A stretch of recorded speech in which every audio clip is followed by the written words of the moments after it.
Chag Sameach. This morning I want to, on the second day of Shavuot, the final day of Shavuot, even in the diaspora there are only 2 days of Shavuot, I want to talk about that which lasts. There's so much that is fleeting and there's so much that comes and goes and takes 5 minutes of our attention and then we move on. I want us to focus on what lasts.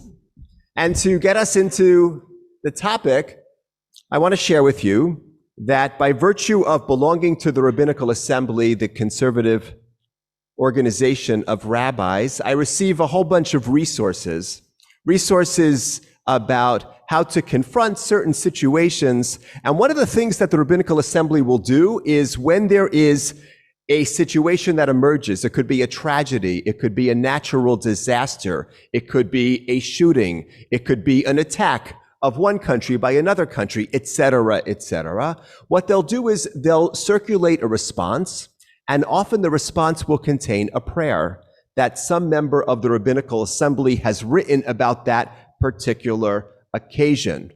I have to tell you that most of these prayers, in my mind and heart, range from good to not so good. And some of them are even beyond not so good, to the point of being somewhat cringe-worthy. And I say that with love for my colleagues. I can write cringe-worthy things too. We're all capable of it. What I think about in these moments is how much I crave a beautifully crafted, ancient expression of emotion, of grief, of anxiety, of yearning, like Shir LaMa'alot, Mi Ma'amakim Keraticha Adonai, a song of ascent. I am crying out to you from the depth. That is ancient.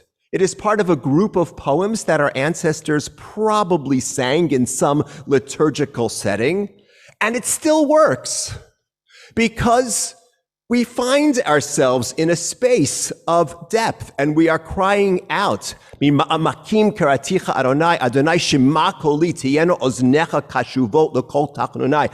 God, listen to me. Listen, incline your ears to what it is that I am saying.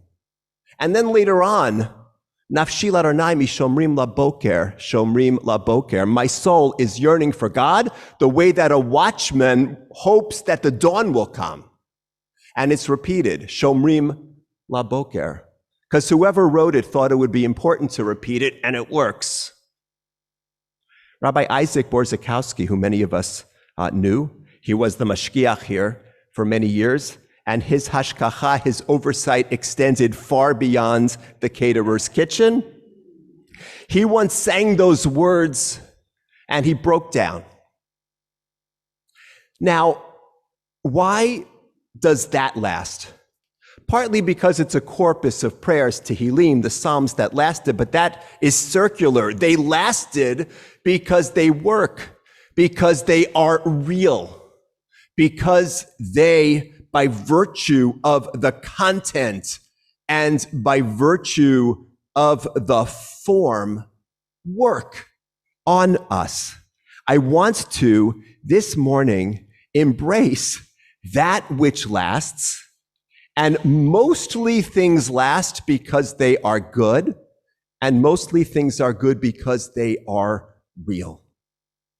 Recently, we saw many responses to the shootings in Uvalde, Texas, the murders of 19 children and 2 adults.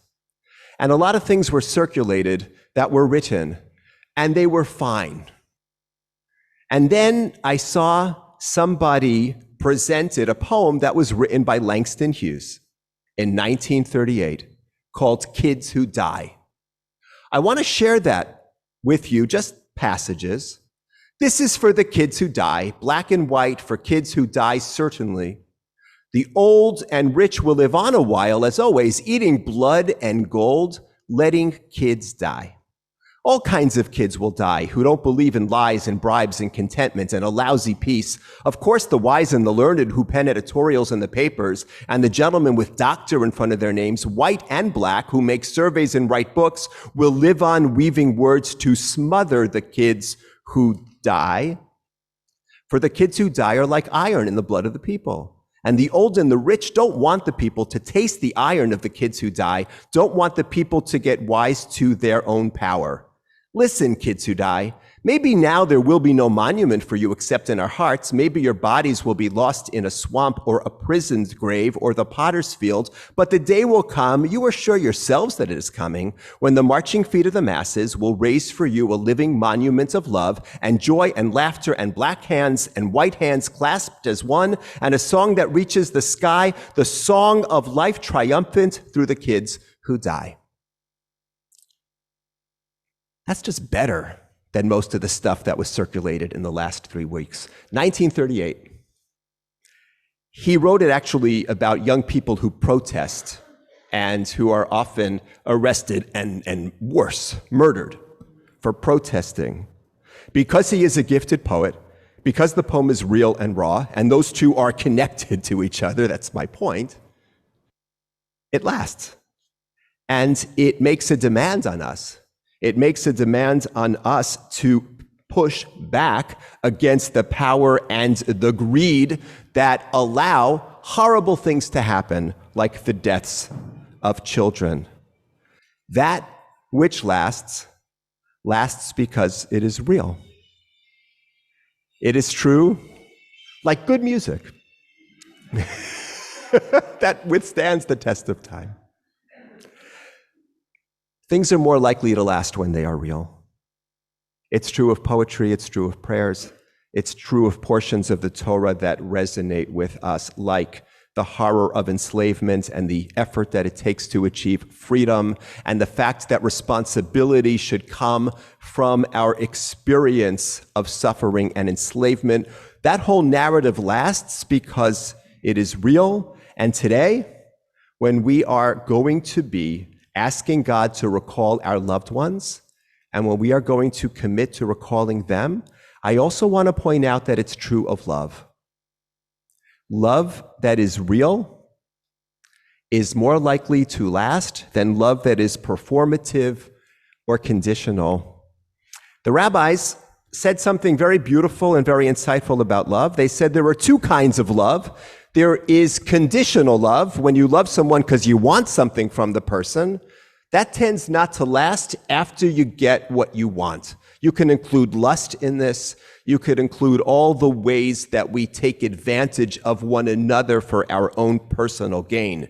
They said, however, when it comes to unconditional love, she'ena tuluya badavar, what happens? Eina betela le'olam. The love doesn't go away. When it is unconditional, when the love is flowing freely from a place of true connection, when it is real, it doesn't go away. Now, we could philosophize about whether there really is any truly unconditional love. That would be a good conversation for the Kiddush. But we know when we have experienced love that is deep and real, the kind that is at least as much about giving as it is about getting, the kind that includes high regard and shared goals and joy and sorrow and soaring success and abject failures. And that love tends to last. When I speak to somebody who has lost a loved one, if they shared that kind of love, the love is still there. When I speak to couples where there is a loss of memory in one member of the couple, the love nevertheless is still very palpable and it is still there. When we go through ups and downs with somebody else, the love tends to last. So I want us on this second day of Shavuot, when we celebrate Torah, when we celebrate our heritage, to connect to that which lasts. It lasts for a reason. It lasts because it is real, and it also impacts us And more often than not, it urges us to grow. Prayers and poems that last and help us to grow. Torat Chaim, the Torah that infuses our lives and helps us to grow. Ahavat Olam, everlasting love that helps us to grow. Let us do what we can to sift through all the other stuff that is constantly coming at us and to be mindful of, lifted up by, and challenged by that which lasts. Chag Sameach.